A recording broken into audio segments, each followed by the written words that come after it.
తిరుపతి జిల్లా చిల్లకూరు మండలం తూర్పు కనుమూరు గ్రామంలోని గ్రామ దేవత శ్రీ ముత్యాలమ్మ జాతర ప్రారంభం సందర్భంగా బుధవారం సోషల్ వర్కర్ మధు ఆధ్వర్యంలో భక్తులకు ప్రసాదాలు పంపిణీ చేశారు.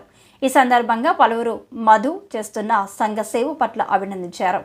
సమాచార హక్కు చట్టం జాతీయ అధ్యక్షులు షేక్ జిలానీ బాషా కోట మండలం తిమ్మనాయుడుపాలెం గ్రామ పంచాయతీ మాజీ సర్పంచ్ మూర్తి ఆనంద కృష్ణ మాట్లాడుతూ గత 15 సంవత్సరాలుగా జాతర సందర్భంగా భక్తులకు ప్రసాదాలు అందజేయడం మధు గొప్పతనం అన్నారు.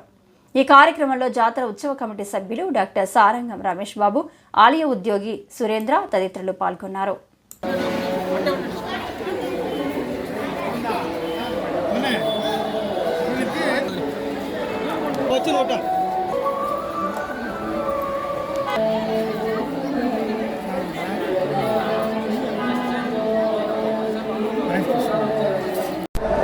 గత 15 సంవత్సరాల నుంచి ముత్యాలమ్మ గారి సన్నిధిలో ఈ సేవా కార్యక్రమాలను నిర్వహిస్తున్నటువంటి మధు వాళ్ళ టీంకి నా అభినందనలు తెలుపుకుంటున్నాను.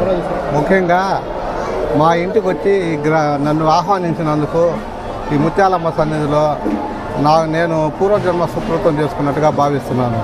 వీళ్ళు ఎన్నో ప్రయావేశనాలకు సమకూర్చి ఊరూరు తిరిగి విరాళాలు సేకరించి ఇటువంటి కార్యక్రమాలని నిర్వహించి ఇక్కడికి వచ్చేటువంటి భక్తులకు అందరికి కూడా తీర్థ ప్రసాదాలు అందించడంలో ముందుంటూ సేవా కార్యక్రమాలు చేస్తున్నటువంటి ఈ మధుకి వాళ్ళ టీంకి నా శుభాభినందనలు తెలుపుకుంటున్నాను. ముందు కూడా వీళ్ళు ఇటువంటి సేవా కార్యక్రమాల్లో ముందుండాలని చెప్పి ఆ ముత్యాలమ్మ గారి ఆశీస్సులు మెండుగా ఉండాలని చెప్పి కోరుకుంటున్నాను. అందరికీ నమస్కారం.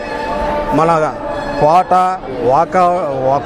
వాకాడు, చిట్టమూరు మండలాల్లో మహాతల్లి ముత్యాలమ్మ దేవస్థానం ఎప్పటి నుంచో అనాదిగా వస్తూ ఉన్న ఆచారం. ఆ ఆచారాల్లో మనకు చాలా అభివృద్ధి చెందిన మా ముత్యాలమ్మ తల్లికి ఈరోజు ఈ సేవా కార్యక్రమం చేయటం చాలా అభినందనీయం. మన జనాలు కూడా, భక్తులు కూడా చాలామంది వచ్చి ఇక్కడ అందరూ కూడా సహకరించి చేస్తున్నారు.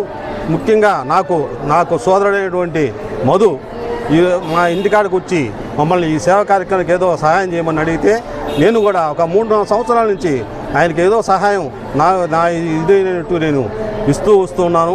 కాబట్టి చాలామంది కూడా ఆయన 3 మండలాల్లో కూడా తెలిసిన వాళ్ళందరూ కూడా సహాయం చేసి ఈ సేవా కార్యక్రమానికి చేయడం అంటే చాలా గొప్పతనం. మన కార్యక్రమాలు చేస్తూ మధు ఇప్పటి నుంచో అందరితో కూడా బాగుంటాడు. కాబట్టి ఈ సేవా కార్యక్రమం వల్ల మహాతల్లి వల్ల చేస్తూ ఉన్నారని, ఆయనకి ఆరోగ్యాలు వచ్చి ఉన్నారని, చేయాలని నేను కోరుకుంటూ ఈ మండలంలో అందరికీ భక్తులకి నేను